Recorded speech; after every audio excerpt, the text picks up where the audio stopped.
In the military, you're either training to go on a mission or you're on a mission. You're training for an op or you're on an op. It's non-stop. Now, civilians coming into this world, it's a whole world that they've not been exposed to.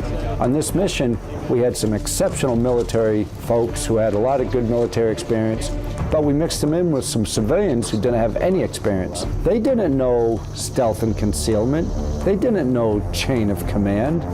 They didn't know rules of engagement. All this they had to learn quickly, and they had to adopt these rules and philosophies that the military is so used to and work with the military guys and ladies on the team and be one team. And it worked flawlessly.